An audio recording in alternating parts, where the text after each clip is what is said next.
अगर किसी को विष देकर मारा तो सर्प का जन्म मिलेगा। तो जो लोग जन्म से लूले लंगड़े या उनके शरीर में कोई प्रॉब्लम होती है, जो कारोबार काम करने लायक नहीं, तो उन्होंने किसी कर्म से किसी के कारोबार काम के क्षेत्र को हानि पहुंचाई है। ये हैक भी बता दीजिए कि मनुष्य योनि में जन्म लेने के लिए क्या करना पड़ेगा। अच्छे कर्म हम जब भी करें। और एक इम्पॉर्टेंट बात मैं बताऊं, मनुष्य योनि में जन्म सिर्फ इच्छा मात्र से मिल जाता है। तो क्या फोबियाज जो प्रेजेंट लाइफ में है उसका भी रिलेशन पास्ट लाइफ से कर्मास से होता है? एब्सोल्युटली। जो फोबियाज हैं ही इसलिए क्योंकि वो अवरोध है। इंसान आता ही इसलिए है ताकि कर्म कर सके। अब एक शरीर से दूसरे शरीर में जाने के पीरियड में जो वो पृथ्वी पर है, ये ऐसा बोला जाता है, ये थर्ड रेल्म है।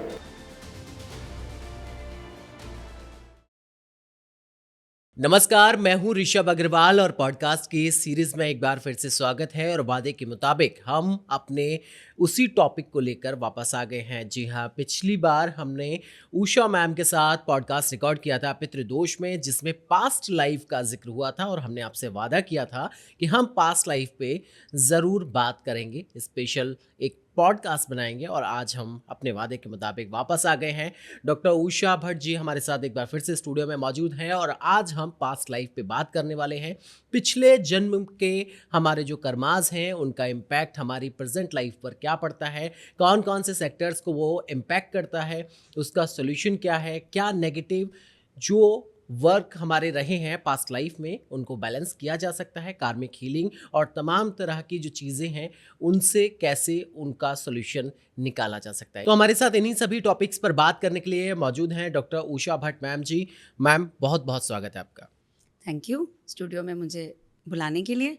और पास्ट लाइफ तो वैसे ही मेरा एक फेवरेट सब्जेक्ट रहा है। लास्ट टाइम हमारा वो टॉपिक लास्ट टाइम पे हमने ये डिस्कशन छोड़ी थी कि ज़रूर से इस पर बात करेंगे, क्योंकि पास्ट लाइफ का जिक्र आया था जब हम पितृदोष की बात कर रहे थे। तो जाहिर सी बात थी उसमें जो लोग नए हैं, ऑडियंस हैं, उनसे हम कहना चाहेंगे कि अगर आपने अभी तक वो पॉडकास्ट नहीं देखा है तो पितृदोष का जाकर देखिए, क्योंकि उसमें भी पास्ट लाइफ से रिलेशन बताया गया है। और आज हम पास्ट लाइफ पे खुलकर आपसे बात करने के लिए मौजूद हैं। तो कैसे हैं मैम आज? बहुत बढ़िया। और टॉपिक ऐसा है कि जिस पर कुछ ऐसे सब्जेक्ट और कुछ ऐसे केसेस भी पीछे हुए हैं जिनके बारे में मैं चाहूँगी कि ऑडियंस भी सुने, आप भी सुने, और इसके माध्यम से कैसे हीलिंग हो सकती है और हम अपनी सबकॉन्शियस से खुद कैसे कुछ अपनी क्रियाएं, बोल लीजिए, मेथड्स हैं जिनसे आप करके अपने आप को खुद हील भी कर सकते हैं। तो आज हम इन सभी चीज़ों के बारे में यहाँ बिल्कुल, मैं तो बहुत जिज्ञासा से भरा हुआ हूँ, बहुत सारी जिज्ञासाएं लेकर आया हूँ पिछली बार की तरह। सो मैम, स्टार्टिंग करते हैं पॉडकास्ट की। पहला क्वेश्चन वही रहेगा कि पास्ट लाइफ यानी कि पिछले जन्म की बात हम कर रहे हैं। पास्ट लाइफ क्या चीज़ है, कैसे क्या होता है, थोड़ा सा समझाइए इसे, एक लेमैन की भाषा में इसे क्या कहेंगे? देखिए, जब हम पास्ट माने पिछला, पूर्व जन्म, और हम लोग इस मेथड पे जा रहे हैं कि देयर इज़ अ साइकिल और इंसान कई योनियों से गुजरता है और जन्म और मृत्यु के साइकिल से गुजरता है। तो अब यहाँ पर इंसान बन गया आत्मा, और आत्मा शरीर ले रही है और शरीर चेंज हो रहा है। अब एक शरीर से दूसरे शरीर में जाने के पीरियड में जो वो पृथ्वी पर है, तो यहाँ पर एक्शन हो रहा है। राइट। ये ऐसा बोला जाता है, ये थर्ड रेल्म है। आउट ऑफ द 8 ये थर्ड रेल्म है। पृथ्वी, जिस पर कि इसको स्कूल बोलो, क्योंकि एक्शन करने का जो एरिया है वो सबसे ज़्यादा पृथ्वी पर है। यानी आपके पास फ्री विल भी है, आप अपने कर्मों को, एक्शंस को एग्जीक्यूट करते हो, जो सोचते हो वो कर सकते हो। अपनी डिज़ायर, ग्रीड, अच्छा बुरा सब यहाँ एग्जीक्यूट होता है। चाहो तो बदल भी सकते हो अपनी इच्छा अनुसार। तो अब कहने का मतलब है, इंसान आता ही इसलिए है ताकि कर्म कर सके। ओके। तो हम जब भी पैदा होते हैं, नहीं तो मेरी इच्छा अनुसार मैं आराम से, फ्री विल मुझे दी गई है, मैं नहीं आना चाहती, जन्म लेना चाहती, मैं आराम से बैठी रहूँगी। ओके, ठीक है। लेकिन इसको बोलेंगे लाइफ बिटवीन लाइफ्स, जो रेस्टिंग पीरियड है सोल का। अब सब बंदोबस्त किए गए हैं, ऐसा अरेंजमेंट हम सब के लिए किया गया है। और जो भी मैं बोलती हूँ, ये ऐसा है कि ये कहा गया है। और जब हम आध्यात्मिक स्तर पर ध्यान के माध्यम से देखते हैं तो हमें कई चीज़ें दिखाई देती हैं, समझ में आती हैं। तो ये मान के चलें कि असलियत में ऐसा है, एक एनर्जी क्षेत्र और एक एनर्जी वर्ल्ड वहाँ मौजूद है। अब हमारे को जब सोल ने इस शरीर में प्रवेश किया है, और मैं अपनी ही बात करूं कि आज मैं उषा के नाम से जानी जाती हूँ और सोल ने इस शरीर में प्रवेश किया है, तो मेरे कुछ पिछले कर्म होंगे, एक्शंस जो मैंने किए होंगे, उसका प्लस माइनस लेकर, यानी चिन्ह और कार्मिक कॉर्ड्स और कुछ कॉन्ट्रैक्ट्स, तुमसे मिलना था, तुमसे बात करनी थी, और हमने कुछ एक्सपीरियंसेस शेयर करने थे, यानी ज्ञान का कॉन्ट्रैक्ट है। ये भी एक कॉन्ट्रैक्ट है। मैं किसी की सेवा करती हूँ, वो भी एक कॉन्ट्रैक्ट है। तो कौन मेरे साथ आएगा, उन कार्मिक एग्जीक्यूशंस में कौन कौन रहेगा, है ना, कौन मेरे साथ बुरा करेगा, सब मेरे कर्मों के अधीन है। ठीक है, तो ये सारी ही चीज़ें पास्ट लाइफ से कनेक्टेड है। मतलब अगर मैं अपना पूर्व जन्म भूल जाऊं, और जो कि इस समय जब मैं पैदा होती हूँ, इस शरीर में आती हूँ, तो सृष्टि का ये नियम है कि इसे भुला दिया जाता है। तो जो ये 9 मंथ्स का जेस्टेशन पीरियड है, उसमें धीरे धीरे धीरे धीरे शिशु भूल जाता है, और जैसे ही यहाँ पैदा होता है, इस समाज में नई चीज़ें, नई बातें, परिवार, कुल जो उसने चूज़ किया होता है, उसके हिसाब से वो चल पड़ता है आगे। और फिर धीरे धीरे उसके कुछ प्लस माइनस इश्यूज जब शुरू होते हैं, यानी या तो बहुत सभ्य समाज में गया, है ना, और बहुत पैसे वाले परिवार में गया तो कोई समस्या नहीं है, पर अचानक 25-30 साल के बाद पिताजी नहीं रहे, व्यापार में घाटा हो गया, अब दिक्कत आ रही है। तो फिर दिक्कतें कहाँ से आ रही है? इंसान बोलता है भाई मैंने तो बहुत अच्छा किया, मेरे परिवार में मेरा किसी से कुछ लेना देना बुरा नहीं, मेरे परिवार वाले सब सज्जन, मेरे पिताजी दान पुण्य करते थे, मैं भी वैसा ही करता हूँ, वही सीखा हूँ, तो फिर मेरी लाइफ में कष्ट क्यों आ रहा है? और मैं अगर बोलूँ कि मेरी लाइफ तो एक हीलर की रही, मैं कमर्शियल, है ना, मैंने बताया था कि मैं पहले लेबोरेटरी में काम करती थी, उससे पहले एक कमर्शियल रिटेल सेक्टर में थी, फिर अचानक इतने लंबे समय लेबोरेटरी में काम किया, और फिर अचानक एकदम से स्पिरिचुअलिटी में आ गई।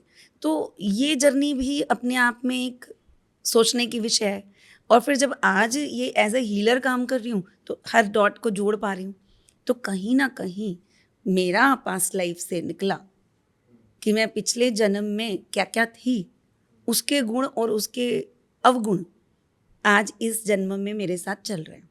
बिल्कुल। तो आदमी का स्किल भी पास्ट लाइफ से आता है, ठीक है, कि वो किस पोस्ट पर जाएगा, वो किस पोजीशन पर बैठा है, यश कीर्ति मिलेगी नहीं मिलेगी, सब उसका पास्ट लाइफ का जो है लेना देना, लेखा जोखा, जिसको हम आकाशिक के तौर पे भी बात करते हैं, वो कॉन्ट्रैक्ट्स लेके वो यहाँ आ गया, और ये हो गया पास्ट लाइफ। अब इसमें जब अवरोध हैं, अवगुण हैं, सब अच्छा ही नहीं किया ना हमने, कुछ गलत भी किया होगा, उसकी सेटलमेंट करना चाह रही हूँ, तो अब उसको हम बोलेंगे पास्ट लाइफ हीलिंग। जब मैं किसी को बताऊंगी तो अवेयरनेस, सरेंडरेंस, और कुछ वो चेंज करेंगे फ्री विल के माध्यम से कर्मों को, तो फिर वो हील होगा। ठीक है, अब उसको देखने के लिए हम उसको दिखाएंगे, तो ये हो गया पास्ट लाइफ रिग्रेशन। ये है पूरी कंप्लीट विधि। ओके, तो जैसे आपने जिक्र किया कि सारी स्किल, सारी चीज़ें पिछले जन्म में जैसे हमने कर्म किए हैं उसी के आधार पर होता है। योनियों का निर्धारण भी कि भाई वो इंसान बनेगा या किस योनि में जाएगा, किस योनि में जन्म लेगा, ये भी सब आपके कर्मास पे डिपेंड होता है। ये बहुत खूबसूरत क्वेश्चन है। एंड सडनली आप पास्ट लाइफ यानी कर्मों की किताब से निकलकर आप एकदम से वो जो हाई कमांड बैठकर डिसाइड कर रहे हैं कि कौन सी योनि में ये जाएगा, तो एक्चुअली ऐसा लगता है किसी ने बड़ा बुरा सोचा होगा, तभी इसको सुअर बना दिया, पिग बना दिया या कीड़ा बना दिया, पर ऐसा नहीं है। नियम पहले ही बनाया गया है और चिन्ह रहते हैं, यानी कर्मों के चिन्ह। ठीक है, तो जैसे सोल कॉन्ट्रैक्ट में रहता है कि बहुत ज़्यादा दुश्मनी है, तुझे मैं देख लूँगा और मैं यहीं रहूँगा, और फिर जब रीबर्थ लूँगा तो तुझे साथ लेकर आऊँगा, क्योंकि तुझसे बदला लेना है। सोल कॉन्ट्रैक्ट मैंने टाई कर लिया उसके साथ, है ना, नफरत का कॉन्ट्रैक्ट हो गया, बहुत प्रेम का कॉन्ट्रैक्ट है। अब सिमिलर बात है कुछ कर्म, यानी समझ लीजिए किसी ने किसी की चोरी की, तो जब चोरी करते हैं, ठीक है, और वहाँ पर झूठ बोलते हैं, तो सर्प का जन्म होता है। अगर किसी को विष देकर मारा तो सर्प का जन्म मिलेगा, योनि मिलेगी। ओके, ठीक है, अगर सपोजिंग किसी को हमने कष्ट पहुंचाया, उसका काम काज मेरी वजह से खराब हो गया या वो निर्धन हो गया, उसके करियर में उसके परिवार को बहुत कष्ट आए और उन्होंने बहुत यातना झेली, तो अगले जन्म में मेरे किसी बॉडी पार्ट में वो प्रॉब्लम आ सकती है। तो जो लोग जन्म से लूले लंगड़े या उनके शरीर में कोई प्रॉब्लम होती है, जो कारोबार काम करने लायक नहीं, तो उन्होंने किसी कर्म से किसी के कारोबार काम के क्षेत्र को हानि पहुंचाई है, जिसको हम कई बार उनकी पत्री में देखते हैं कि शनि का इनकर पर चल रहा है, राइट, है ना। तो कहने का मतलब है, फिर बात करते हैं कर्म ऐसे होंगे। तो आप समझ रहे हैं कि कर्म कैसे होंगे कि ये इनको मिली है, तो मनुष्य योनि कहीं ना कहीं कुछ अच्छा कर्म है। अब एग्जीक्यूशन मिल रहा है, आदमी का गिल्ट रिमोर्स इतना ज़्यादा है कि भाई मुझे एक बार मौका दो, तो हम इस जीवन में आ गए। अब जब हम उसे बताएंगे तो हीलिंग होगी और इंसान फ्री विल से अपने कर्म बदलेगा। लेकिन इससे पहले उसको कहीं ना कहीं लूला बनना है, लंगड़ा बनना है, जन्म से अंधा बनेगा, है ना, बोल नहीं पाएगा, बार बार झूठ बोलना, बार बार गलत गवाही देना, लोगों के कष्ट का कारण बनना, जिसको अधर्म हम के कहते मार्ग हैं पे कि जाना। इसकी तो प्रवृत्ति ऐसी ही है। प्रवृत्ति ऐसी है, Right. तो जैसी जाकी भावना, तो वो योनि में वैसे कन्वर्ट हो जाएगा, है ना। तो इसका मतलब है कि आपको बहुत प्रेम मिलेगा या नहीं मिलेगा।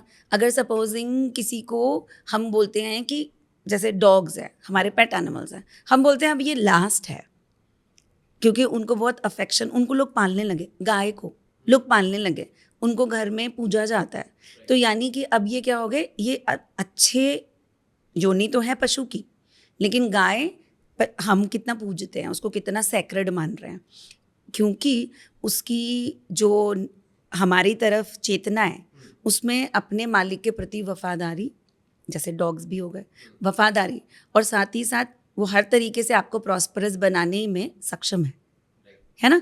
तो आप एक आदमी, एक गाय मिल जाए तो उसका पूरा परिवार चल सकता है, खाने पीने का बंदोबस्त हो सकता है, इसलिए उसको पूजा जाता है, ठीक है। तो ये एक बात है कि पशु भी है तो उच्च कोटि का, तो यानी आपके कर्मों पर डिसाइड होगा कि लाडर में आप कहाँ पे जाओगे, और इंसान है तो उच्च कोटि का, तो यानी राजयोग मिलेगा या फिर दरिद्रता मिलेगी।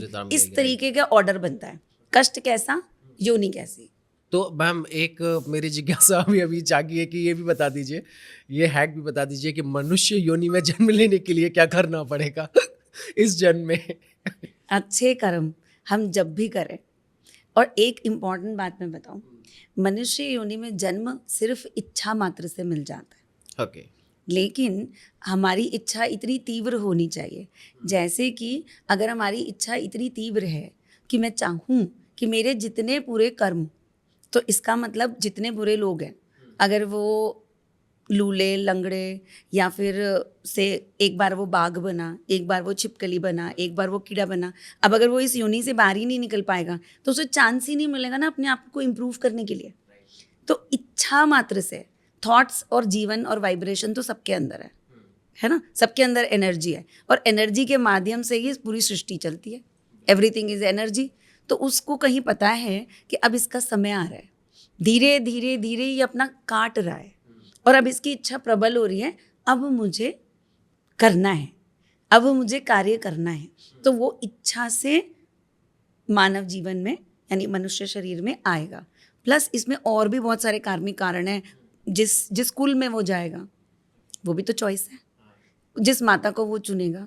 तो ऐसा बोला जाता है कि जो सीड है वो अपनी माँ को सबसे पहले पहचानता है, क्योंकि सोल कॉन्ट्रैक्ट पहले माँ से होता है, और उसी के थ्रू, क्योंकि वो गर्भ से ही सुनना समझना सारी चेतना उसके अंदर आ गई, जिसको हम गर्भ संस्कार भी बोलते हैं, कि अच्छा सुनो, अच्छा खिलाओ माँ को, है ना, भजन सुने, स्पिरिचुअल चीज़ें सुने, बुरी बात नहीं, क्योंकि वो शिशु पर पड़ रहा है, सीड वैसा बन रहा है, ठीक है।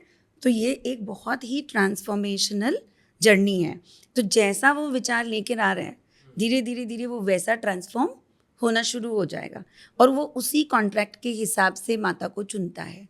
अगर समझ लीजिए कॉन्ट्रैक्ट में लेसन क्या है, अगर लेसन है चीटिंग का, तो अगर लेसन है पॉवर्टी, तो एक ऐसी माता को चुनेगा जहाँ पर माता कष्ट में है, घर में खाने पीने की दिक्कत है है ना, फैसिलिटीज़ नहीं हैं, तो उस मदर के अगर ये कुक से आया तो दरिद्रता में रहेगा और फिर स्ट्राइव करेगा, मेहनत करेगा और बहुत मेहनत करके कुछ बनेगा, फिर नाम रोशन करेगा और फिर परिवार को सबको एक लेवल से ऊपर लेके जाएगा।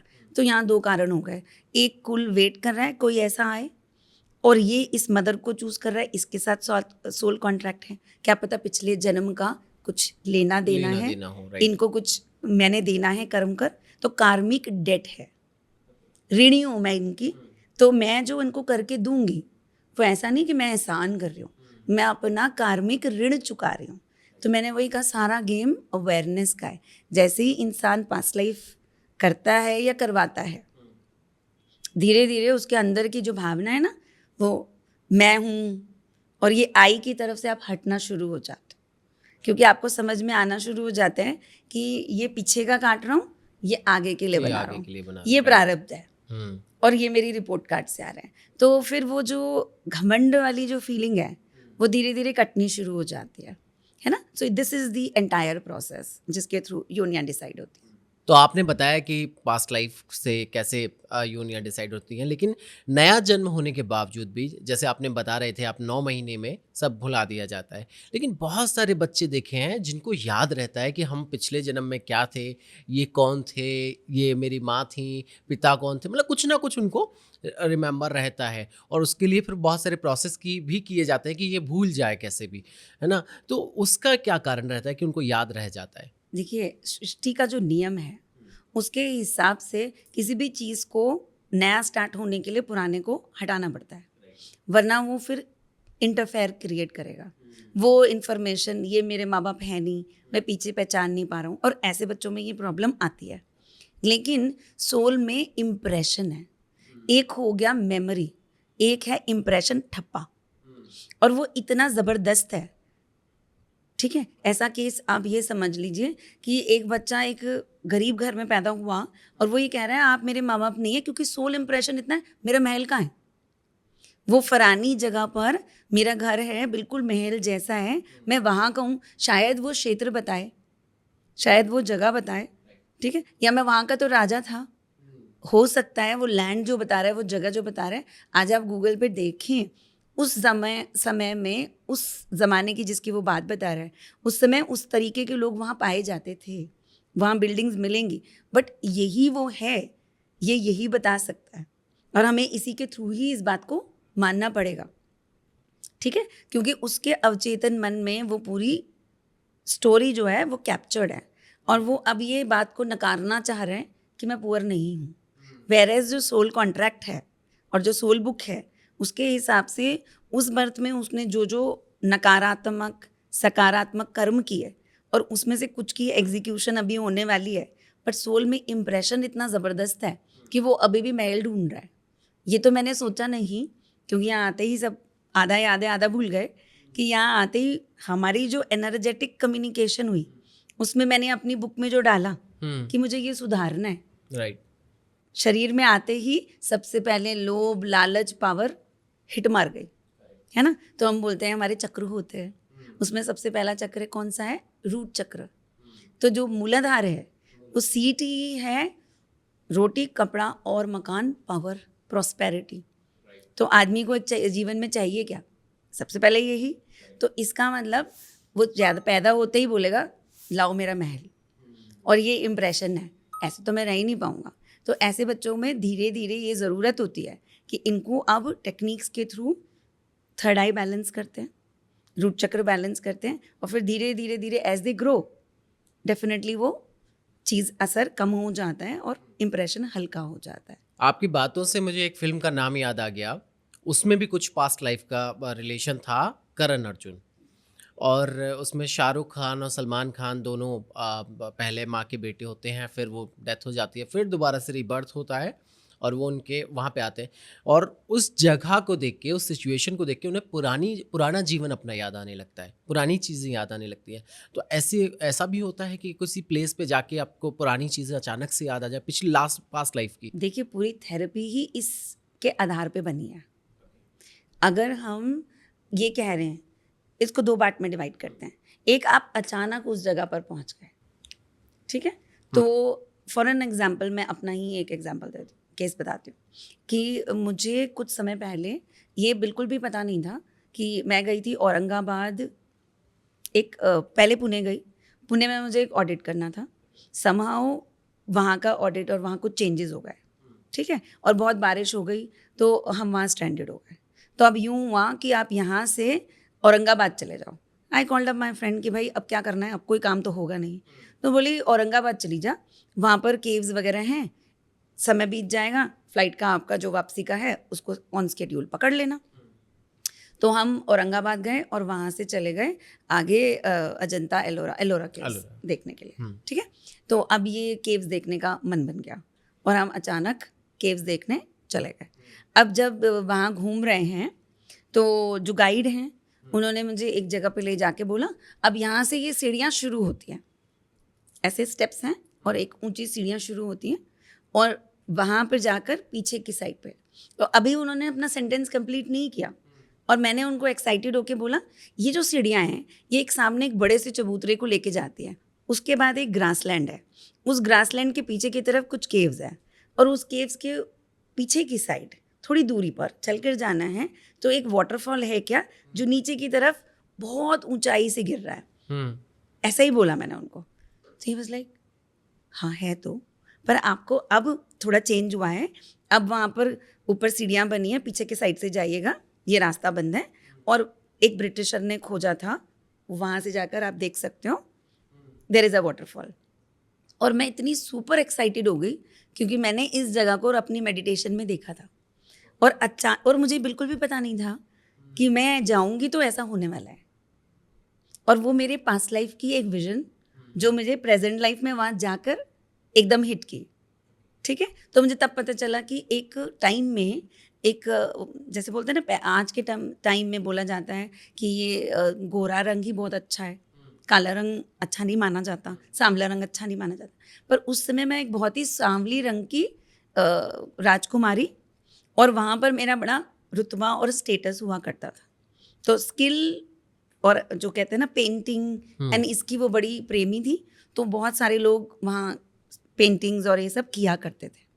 तो केव्स देखकर भी काफ़ी रेजोनेंस वहाँ डेवलप हुई, जो पेंटिंग्स मैंने वहाँ देखी काफ़ी रेजोनेंस वहाँ डेवलप हुई। तो उसके बाद मुझे इस चीज़ के बारे में जानने का बहुत उत्सुकता हुआ। ये तो हो गया मेरा अपना केस। अब ऐसे ही जैसे मैं आपको बता रही हूँ, थेरेपी में जब मैं जो लोगों को लेके जाती हूँ, बिलीव मी, हर थेरेपी, हर हीलिंग जो हम पास्ट लाइफ की कर रहे हैं वो उनके लिए और हमारे लिए इक्वली एक्साइटिंग होती है, क्योंकि हम जब उनको धीरे धीरे पीछे लेके जाते हैं सबकॉन्शियस में, राइट, उसमें हमारी कुछ कमांड्स हैं थोड़े मेरे, क्योंकि मैं थोड़े स्पिरिचुअली ज़्यादा वो हूँ, तो मैं उनको म्यूज़िक ध्वनि के माध्यम से लेके जाती हूँ, विजुअलाइजेशन के माध्यम से लेके जाती हूँ। तो जब वो पीछे जाते हैं और उस स्पॉट पे पहुँच जाते हैं जिससे उनका प्रश्न जुड़ा है, मैं इसी घर में क्यों हूँ, मेरी शादी इसी इंसान से क्यों हुई, इसी इंसान से मुझे जितना प्रेम है वो इतना मुझे कष्ट क्यों दे रहा है, राइट। तो एग्जैक्टली उसी पॉइंट पर पीछे जाना है। जब इसके साथ या तो ये लेसन एग्जीक्यूट होगा या पर्सन के साथ कॉन्ट्रैक्ट बनेगा और वहीं से वो उस स्पॉट से देखना शुरू कर देते हैं, राइट। और फिर आज के टाइम में उसकी फिर हम रेजोनेंस कोरिलेशन बिल्डअप करते हैं और धीरे धीरे एक्सेप्टेंस एंड अवेयरनेस सारी प्रॉब्लम्स की सॉल्यूशंस लेके आती है। और कहीं पर जब आप सामने से देखते हो तो कुछ हद तक हीलिंग ऐसे भी होती है कि कुछ पुराने फोबियाज, कुंठाएं वो देखने के बाद चली जाती हैं। जैसे लटक कर मर गए, वो तो मर गए ना, अब तो नया बर्थ हो गया, अब थोड़ी अभी तक फांसी पे लटके हैं, तो गला फ्री फील करो, कंधों में से अब प्रेशर हट जाएगा और वो दुख की तकलीफ की भावना वहाँ देखकर वहीं छोड़कर जो ऊर्जा है वो रिलीज हो जाएगी। इस माध्यम से भी लोग बहुत हील होते हैं, उनकी कई बीमारियां हील हो जाती हैं। So that is a very wonderful process. Ma'am, एक जिज्ञासा फिर से मेरी जागी, हम सपना देख लेते हैं कोई थोड़ा सा गड़बड़ सा तो हमको नींद नहीं आती रात को, आप इतनी सारी कहानियाँ, स्टोरियाँ, पास्ट लाइफ वगैरह देख लेती हैं, कैसे सोती होंगी रात को? नींद आ जाती है मजे में। क्योंकि मजे में। मतलब इतनी सारी कहानियां और वो भी इतनी कहीं ना कहीं डरावनी भी है वो हम लोगों के लिए। अगर हम देख लें कि पुरानी कहानी पहले क्या थे आप, कैसे काम कर रहे थे, क्या जीवन था आपका, तो मतलब हमको डर लग जाए। आप तो सबकी देखती है कहानियां। देखिए ऐसा है, दो बातें हैं यहाँ पर। पहली बात तो ये कि जब जब वो सब जन्म मरण और ये इश्यूज देख रहे हैं कि भाई मेरी ऊर्जा डार्क में उठी, हम बोलते हैं रिलीज करिए, है ना, अब इस भावना को छोड़ दीजिए, अब इस इंसान को जाने दीजिए, लेट को, आप भी फ्री हो जाओ। ऐसा करके धीरे धीरे स्टेप बाय स्टेप उनको वापस ला रहे हैं। और कई बार हम उनसे कुछ प्रेयर्स करवा रहे हैं, हील करवा रहे हैं, उनसे माफ़ी मंगवा रहे हैं, माफ़ कर दो बोल रहे हैं, फीलिंग आ रही है, माफ़ कर देने का मन कर रहा है, तो वो सब छोड़ के बंदा आ रहा है। राइट। ठीक है, और इस पूरी जर्नी में मैं उनके साथ हूँ, तो डरने के बजाय मैं थोड़ा ब्लेस्ड फील करती हूँ। ठीक है, और आगे के लिए भी कान पकड़ती हूँ कि कभी मुझसे कुछ ऐसा ना हो जाए कि मुझे इस तरीके के कर्म के साइकिल में जाना पड़े। एक वो चीज़ है। दूसरा, थोड़ा सा जब मैं ये जाती हूँ, करती हूँ थेरेपीज, तो मेरा अपना भी एवोल्यूशन हो रहा है। तो मेरी थेरेपीज़, मेरे काम करने का स्टाइल बदलता जा रहा है, और ड्रीम्स के माध्यम से मुझे मेरी ही पास्ट लाइफ के कुछ स्किल्स पता चले। जैसे मुझे कभी भी मंत्र जाप का इतना था नहीं, पर कुछ मंत्र मुझे ध्वनि के माध्यम से मिले। उन मंत्रों को मैंने यूट्यूब पर सर्च करा और बस उनके साथ आप मानेंगे नहीं, शायद लोग बहुत साधनाएं करते हो, उनका मैं ऐसा नहीं कह रही कि वो कुछ नहीं कर रहे, पर मैंने महज कुछ दिनों ही उन मंत्रों को सुना है, चैंट किया है, और मेरे जैसे एनर्जी डोर्स खुले हैं। ओके। और उसी तरीके से नॉट ओनली मी, ऐसे बहुत सारे लोग हैं जिन पर मैंने सेम एक्सपेरिमेंट किया है और उनके बहुत एनर्जी डोर्स खुले हैं। तो वो बहुत स्पिरिचुअली, प्रॉस्पेरिटी वाइज, करियर में उन्होंने बहुत बहुत अच्छा किया है। और इस तरीके से मुझे लगता है कि ये बहुत वंडरफुल जर्नी है जो हम एज अ ह्यूमन बीइंग हमें मिल रही है, और पास्ट लाइफ एक थेरेपी के माध्यम से करें, दवाई जितना, तो बहुत अच्छा है। ओके। तो पास्ट लाइफ में जो हमने कर्मास किए हैं वो हमारे आज के जीवन को, प्रेजेंट लाइफ को किस तरह से इम्पैक्ट करते हैं? कौन कौन सा सेक्टर है जहाँ पे नेगेटिव या पॉजिटिव इम्पैक्ट आता है? देखिए, ये सभी सेक्टर्स को इम्पैक्ट कर सकता है। इट्स एन ओपन एरिया, क्योंकि जो जो इंसान चल रहा है एक्चुअली तो उसका सारा पास्ट लाइफ वो खुद ही लेके चल रहा है। किताब तो वो खुद ही है, कर्मों की किताब। तो अब बेसिकली आपके अगर करियर में कहीं पर कोई दिक्कत आई, तो इसका मतलब किताब में कुछ ऑब्स्टेकल्स आ रहे हैं, और इन ऑब्स्टेकल्स को हम पास्ट लाइफ से हील कर सकते हैं। और इसके लिए एक सिग्निफिकेंट पॉइंट है, ऐसा नहीं कि छोटा सा पे चेक में डिले हो गया तो वो हम ऑब्स्टेकल मान रहे हैं, या एक नौकरी गई तो हम ऑब्स्टेकल मांग रहे हैं। हम बात कर रहे हैं पैटर्न्स की। जब हम एक तरीके का पैटर्न रिपीट होते देख रहे हैं, तो ये नौकरी में हो सकता है, पढ़ाई में हो सकता है, बचपन से दोस्त ही नहीं बन पा रहे, अकेले रह जा रहे हैं, सॉलिट्यूड, अकेलापन उसको, बच्चे को परेशान कर रहा है, और उसकी आंतरिक प्रॉब्लम्स डेवलप हो रही हैं उसके अंदर, है ना। और फिर बड़े होने में, फिर शादियों में, शादी करने में दिक्कत आ रही है, रिलेशनशिप्स नहीं रह रहे या बन ही नहीं पा रहे। तो ये अपने तरफ से एक साइकोलॉजिकल इशू बन गया उनके लिए। और कहीं ना कहीं इंसान को इमोशनल और साइकोलॉजिकल कई तरीके की परेशानियां होती हैं। तो ये हर तरीके के सेक्टर्स को टच करता है। परिवार में होकर भी परिवार के साथ नहीं रह पा रहे, थोड़े अलग चल रहे हैं, है ना, ऐसा ही सब देखने में आता है। तो जो हम पास्ट लाइफ से हील कर रहे हैं, तो ऐसे में आप कई फिजिकल डिसेबिलिटीज़ या डिसऑर्डर्स भी यहाँ पर हील कर सकते हैं। पर कई लोगों में ये क्रोनिक देखे जाते हैं, या कई बार तो पैदाइशी होते हैं, उनको हम साइंस बोलते हैं, जो पास्ट लाइफ के इश्यूज़ की वजह से वो इस लाइफ में कैरी कर रहे हैं। तो क्या फोबियाज जो प्रेजेंट लाइफ में है उसका भी रिलेशन पास्ट लाइफ से, कर्मास से होता है? एब्सोल्युटली। जो फोबियाज़ हैं ही इसलिए क्योंकि वो अवरोध है, और एक तरीके से इंसान ने उस चीज़ को पकड़ लिया है, डर को पकड़ लिया है। ठीक है, तो अगर किसी का, समझ लीजिए, एक हाइट पे जाकर नीचे गिरे, और पिछले जन्म में हमने जैसे उन्हें दिखाया कि वो एक हाइट पर गए, तो वो इंसान सोच में भी हाइट पे जा नहीं पाएगा। जब हम ड्रीम्स में जाते हैं तो ड्रीम्स में भी डरेगा। जब उसको लगेगा किसी पहाड़ी पे चढ़ना है, तो जैसे ही हाइट आएगी उसको दिक्कत होगी। और अगर अभी के टाइम पे हम उन्हें बोलेंगे, अगर अभी के टाइम में हम उन्हें बोलेंगे कि आओ चलो ऐसा करते हैं, हम क्लाइंबिंग चलते हैं, ट्रैकिंग पे चलते हैं, वो पहले ही हाथ जोड़ देगा, भाई मुझे तो बहुत डर है, मैं नहीं जा सकता, मैं माउंटेन्स में नहीं जा सकता क्योंकि हाइट है, वहाँ से नीचे देखेंगे घबराहट होगी, या तो फिर मुझे छोड़ जाओ, आप चले जाओ। ऐसे ही लोगों को ड्राउनिंग का डर होता है, तो पानी से डर होता है। ओके। ठीक है, ये हाइट्स, पानी से डर लगना, स्पाइडर से डर लगना, किसी पर्टिकुलर टाइप के रेप्टाइल यानी स्नेक से बहुत डर है।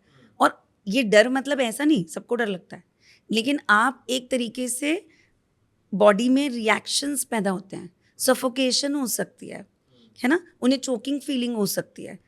तो अगर इतना ज़्यादा ये ट्रबलसम बन जाए, जैसे एक मदर मेरे पास एक बच्चे को लेकर आई थी, वो कहती मैम इसको नदी देखते ही या स्विमिंग पूल देखते ही इतना डर लग जाता है कि ये बोलता है मैं पैर ही नहीं रखूँगा।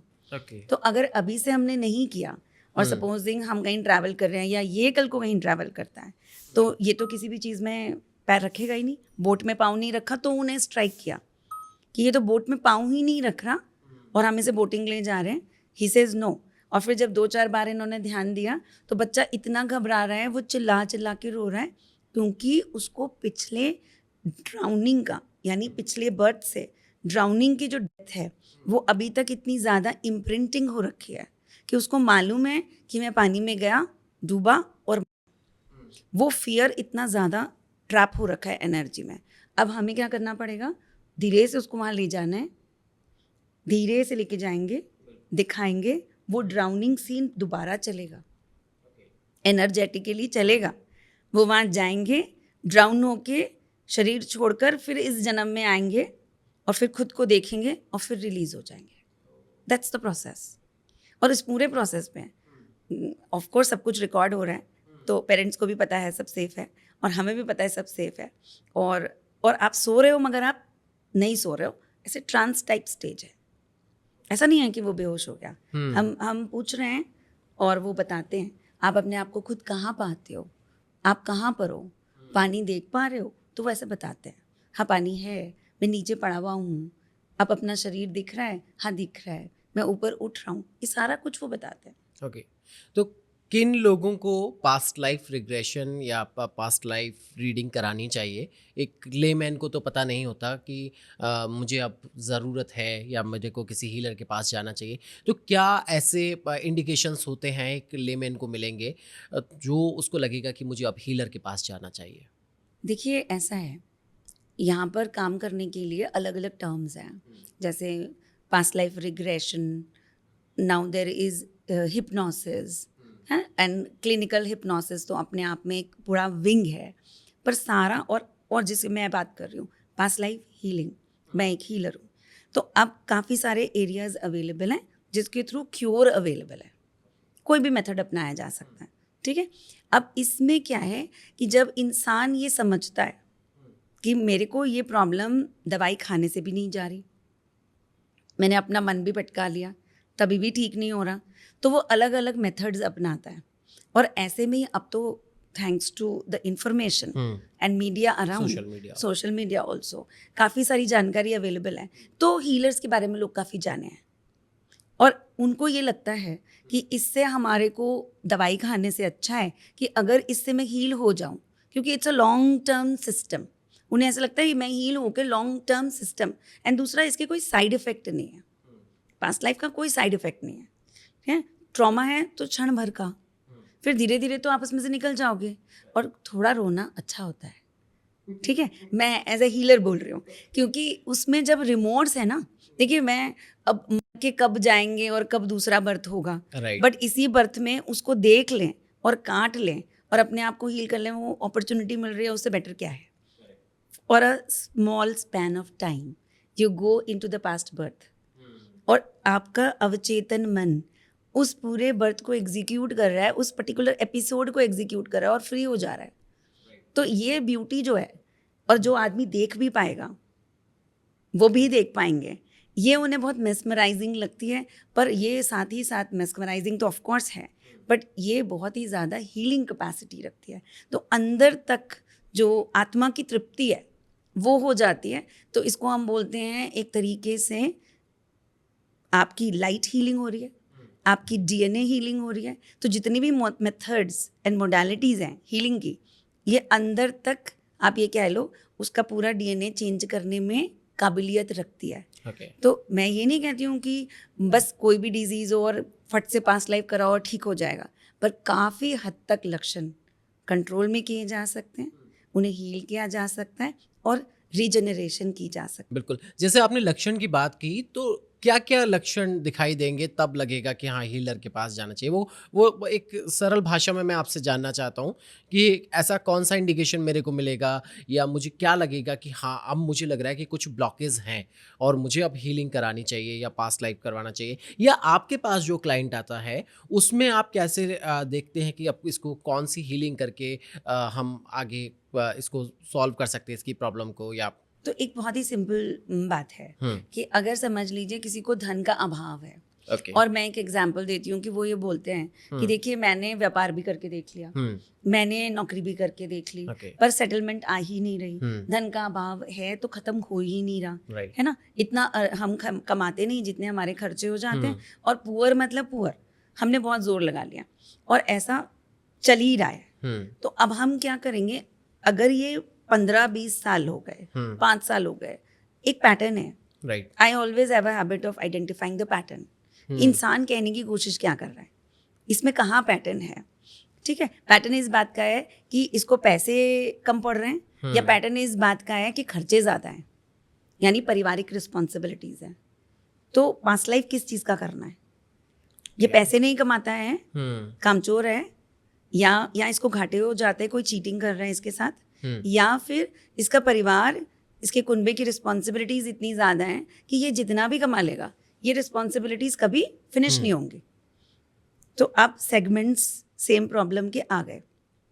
इन सेगमेंट्स के हिसाब से हमारे पास मेथड्स होते हैं। या तो आप पास्ट लाइफ रीडिंग भी कर सकते हैं, ठीक है, और आम तौर पर रीडिंग होती है। बहुत कम लोगों को पता होता है कि हमें पास्ट लाइफ रिग्रेशन या पास्ट लाइफ हीलिंग या थेरेपी करानी है या आकाशिक कराना है, अलग अलग मोडालिटीज़ हो गई। लेकिन मेन बात ये है कि बहुत कम लोग जानते हैं, और कई बार ऐसा भी हुआ है कि वो पास्ट लाइफ का केस है ही नहीं। सिंपल मेथड है कि मुझे पास्ट लाइफ क्यों कराना है, क्योंकि मुझे जानना है कि मैं कभी वैभव से रह रहा था या नहीं। सही, वो बात है। और मैं कभी राजा था कि नहीं। तो मेरे मन में वो तीव्र इच्छा है कि हमेशा ऐसे ही रहे या उसके लिए। तो यहाँ पर सिर्फ इच्छा है, ठीक है। तो बहुत सारे केसेस हमारे पास आते हैं और बहुत सारे तरीके से लोग एक्सप्रेस करते हैं। अब उसमें से हमें छांटना पड़ता है कि क्या किया जाए, ठीक है, और उसी में से हम डिसाइड कर रहे हैं कि ये पास्ट लाइफ का केस है तो आगे बढ़ेगा। और past life reading, because cost is also involve, तो हमें हमेशा बैलेंस करके चलना है कि काम भी हो, कीमत उनकी पॉकेट में के हिसाब से हो और फ़र्क आए। तो इसलिए रीडिंग से अगर हो सकता है, साइकिक रीडिंग से, तो पास्ट लाइफ रीडिंग निकाल कर हेल्प की जा सकती है। अगर हम पास्ट लाइफ थेरेपी में जा रहे हैं तो नेचुरली ये एक लंबा प्रोसेस है। मेरे पास ये 3 सेशंस का प्रोसेस है।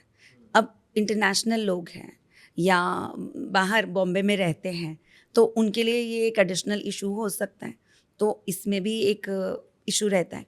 पर अगर हम सीधा पास्ट लाइफ आइडेंटिफाई कर रहे हैं, जैसे कि परिवार में शादी नहीं हो पा रही, परिवार नहीं बन पा रहा, राइट। अब मैं एक एग्जांपल देती हूँ। एक केस जैसे आपने मुझसे पूछा कि यहाँ पर मेरे पास एक सज्जन आए और उनका ये था कि भाई मेरा ना तो परिवार सेटल हो रहा है, यानी शादी नहीं हो रही, ठीक है, मैं मदर के साथ अकेला हूँ इस समय, सब भाई बहन अलग थलग हो गए और उनका हमसे ज़्यादा अभी मतलब नहीं है, सब अपनी अपनी लाइफ में व्यस्त हैं। मैंने ही सबके लिए किया पर अब सब अपनी अपनी लाइफ में व्यस्त हैं।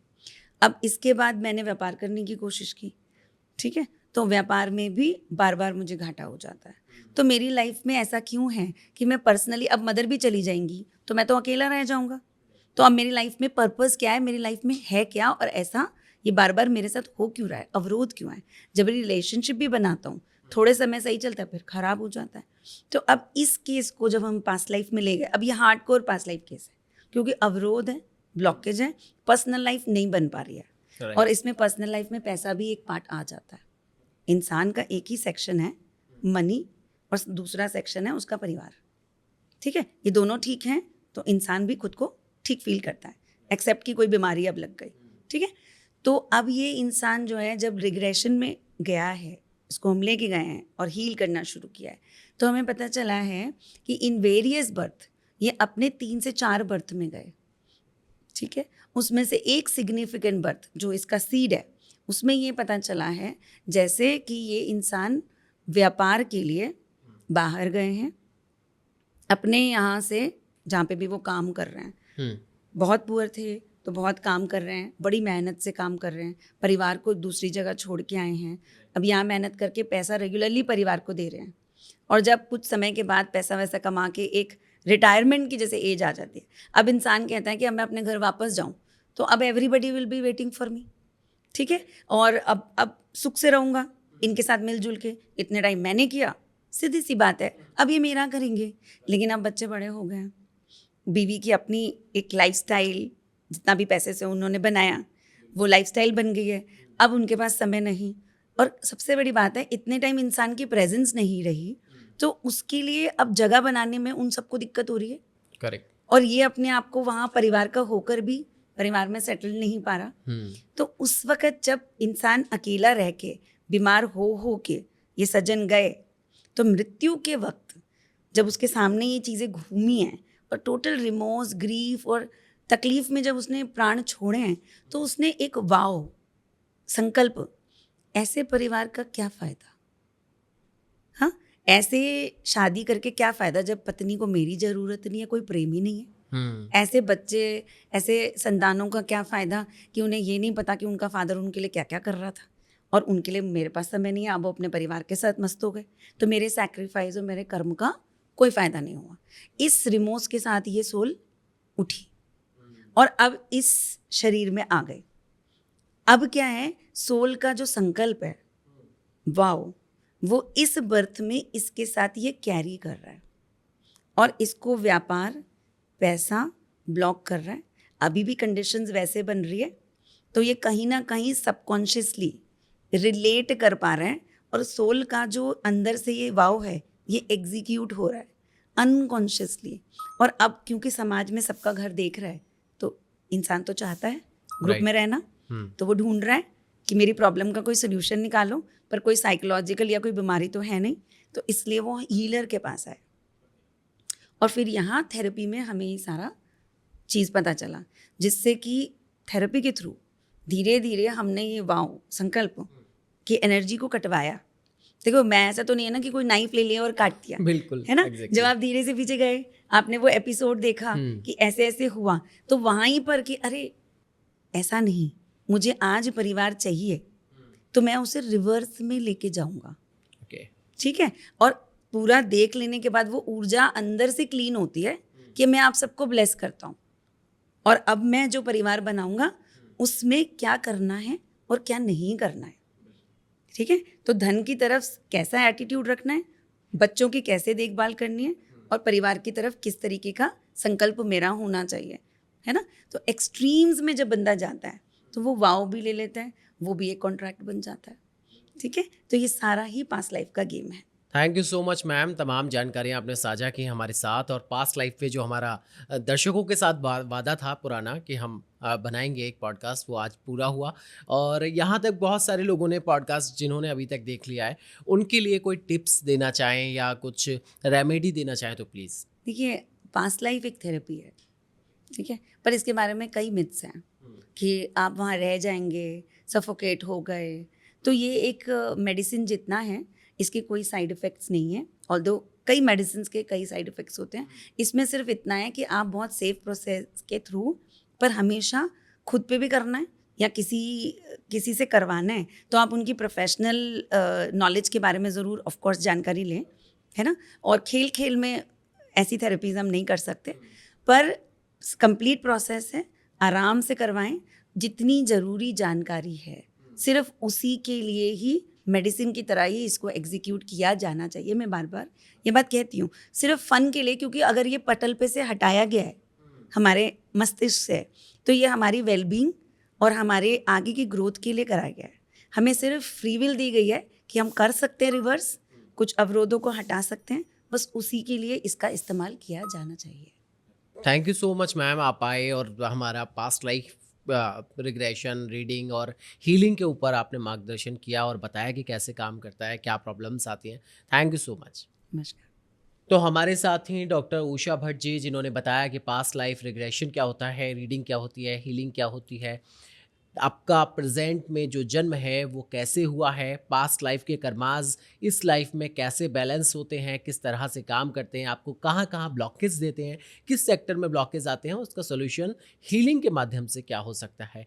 कैसा लगा पॉडकास्ट ज़रूर बताइएगा। आगे किस टॉपिक पे पॉडकास्ट देखना चाहते हैं कमेंट बॉक्स में ज़रूर बताइएगा। Like, comment, subscribe, share channel को ज़रूर कीजिएगा। और इसी के साथ अगर आपने पितृदोष वाला पॉडकास्ट नहीं देखा है तो लिंक डिस्क्रिप्शन में मिल जाएगा, आप वहां जा सकते हैं। और अगर आप भी ऐसी किसी प्रॉब्लम से जूझ रहे हैं या मार्गदर्शन चाहते हैं तो मैम का कॉन्टैक्ट नंबर डिस्क्रिप्शन में है, आप कॉन्टैक्ट कर सकते हैं। मेरा नाम है ऋषभ अग्रवाल। नमस्कार।